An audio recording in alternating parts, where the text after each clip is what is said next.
క్రమ సంఖ్య 1 ప్రక్కన ఫిబ్రవరి 27న జరిగే పోలింగ్లు ఉమ్మడి కరీంనగర్, ఆదిలాబాద్, నిజామాబాద్, మెదక్ జిల్లాల బీజేపీ గ్రాడ్యుయేట్ ఎమ్మెల్సీ అభ్యర్థి అంజిరెడ్డి చిన్నమైల్ గారికి మొదటి ప్రాధాన్యత ఓటు వేసి భారీ మెజారిటీతో గెలిపించండి.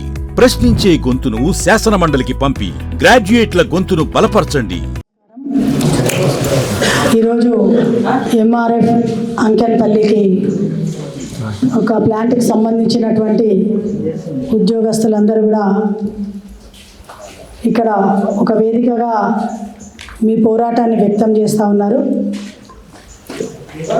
మీ యొక్క హక్కుల కోసం, మీ యొక్క ఇబ్బందుల కోసం మీరు మొన్న మేము గ్రాడ్యుయేట్ ఎమ్మెల్సీ ఎలక్షన్లో భాగంగా కేంద్ర మంత్రివర్యులు కిషన్ రెడ్డి అన్న గారు, అదేవిధంగా మన మెదక్ పార్లమెంట్ ఎంపీ రఘునందన్ అన్న గారు వచ్చినప్పుడు మీరందరూ కూడా కలిసి మీ యొక్క వినతి పత్రం అక్కడ ఇవ్వడం జరిగింది.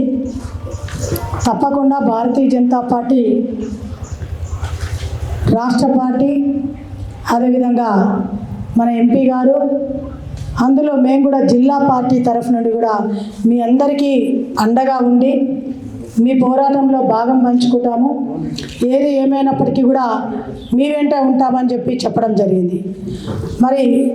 దాన్ని దృష్టిలో పెట్టుకొని ఈరోజు కలెక్టరేట్ ఆఫీస్లో కూడా మీ గురించి ఎంపీ రఘునందన్ అన్న గారు, ఎమ్మెల్సీ అభ్యర్థి అంజిరెడ్డి గారు కూడా అక్కడ ప్రస్తావన తేవడం జరిగింది.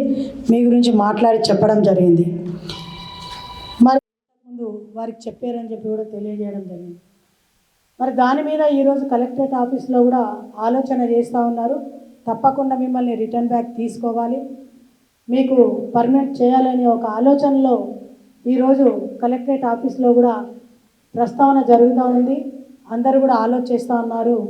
వారు మళ్ళీ ఒక 2 రోజుల టైం తీసుకొని తప్పకుండా మీకు న్యాయం జరిపిస్తామని చెప్పడం జరిగింది. మీకు న్యాయం జరుగుతుంది అని చెప్పి మేము నమ్ముతున్నాం. తప్పకుండా మీకు న్యాయం జరగాలి, జరుగుతుంది. జరగని పక్షంలో తప్పకుండా మేము దీన్ని ఇంతటితో వదలకుండా 2 రోజులు 3 రోజులు చూద్దాం.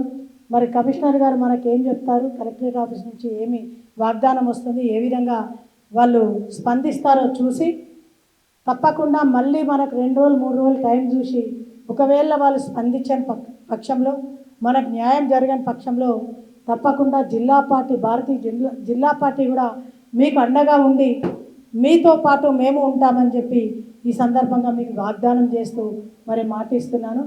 తప్పకుండా ఎవరు కూడా మీ ఆశల్ని వదులుకోవద్దు, మీ యొక్క పట్టుదలను వదులుకోవద్దు. ఇదే పట్టుదలతో, ఇదే కృషితో మీరు ముందుకు పోండి. మీతో పాటు మేము కూడా ఉంటాం. తప్పకుండా దీన్ని సాధించి తీరుదామని చెప్పి తెలియజేసుకుంటూ నాకు ఈ అవకాశం ఇచ్చిన మీ అందరికీ ధన్యవాదాలు తెలియజేస్తాను.